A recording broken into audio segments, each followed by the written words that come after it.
You know who's down there now is Johnson Wagner. We hear the winds rattling our set here just off of the 18th, but I think the rains have stopped. Johnson, what's it like out there?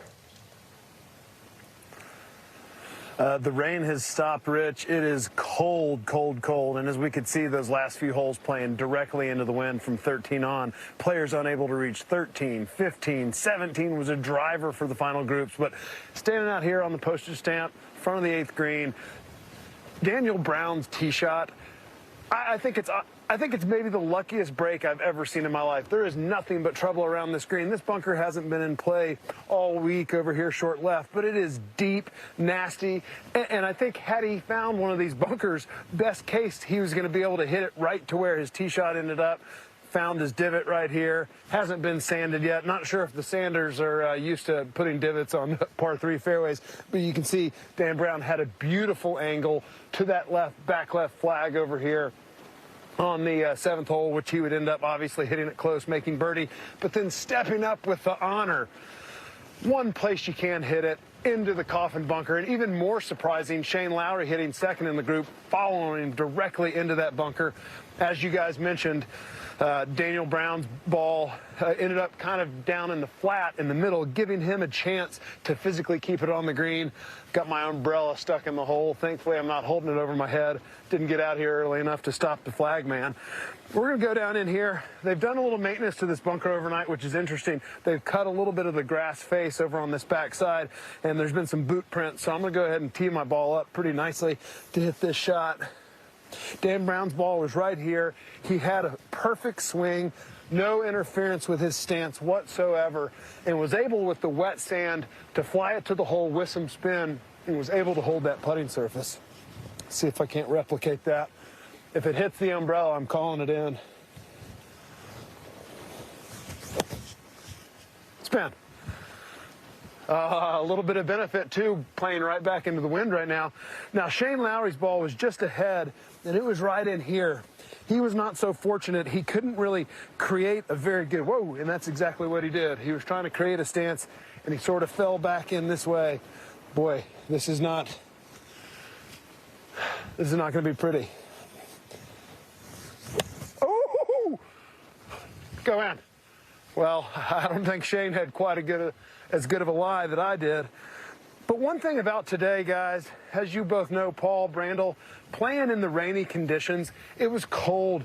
Your hands, you lose a bit of sensation with your hands. I mean, I've been standing out here for a little bit, and my hands are really tight, really cold. Billy Horschel choosing to put his rain jacket on and off, not wanting to hit. Sometimes those rain jackets really restrict your shoulder and your backswing. For me, I always find, well, I hook it anyway, but I found when I swung in a rain jacket that I would just hook the ball tremendously to the left. And I was more of a guy like Xander, who would just keep my sweater on, stay under the umbrella as much as possible, and be able to swing freely while out on the golf course. Well, first of all, just watching those two shots and watching you this week, Johnson, I feel like you've been punking us with all these shanks and tops and fats early in the year. You look like an absolute wizard this week around the greens. What in the heck's going on? Well, I've been playing a ton of golf over here, like I've been saying all week with my son, Graham. We're having an absolute blast. And fortunately, you told me at the PGA Championship, Brandel, to get off the fairways and get into the sand. So I'm taking your advice this week and pretty much exclusively hitting bunker shots. Well, you look awesome. Where do you think the pin will be tomorrow? We got a southwest wind coming tomorrow, Johnson, which is going to be what the players have had the first 2 days. So that means it's going to be coming from left to right, blowing away from the Coffin bunker. Yeah.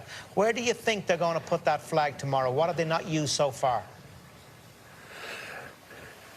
Yeah, southwest, it's been kind of back center, and then the Thursday, Friday, we're just kind of right on the edge of the Coffin. Paulie, I think we're going to see it right here, front right part of the green. The wind will be coming down or kind of mostly across the players, maybe a touch of help. So I think they're going to bring this front bunker into play. We'll still see plenty of guys in that right bunker.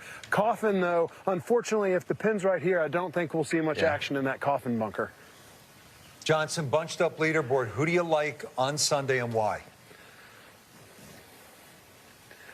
Well, I mean, Scotty Scheffler, world number one, had he made anything today, he missed that short par putt on 15, missed the short birdie putt on 9. I think if Scotty can get that putter going, the way he's striking his ball, I think he's going to be tough to beat. I do have to say, Billy Horschel, I don't know that I've ever seen him look more confident. The driver swing off 18 and all that cold weather, his short game, the way he was able to get it up and down on 16, 17, just showed tremendous confidence. I mean, he was disappointed he didn't hold that shot out. So I think if Billy can come out in that same style, I think Billy's got a great chance.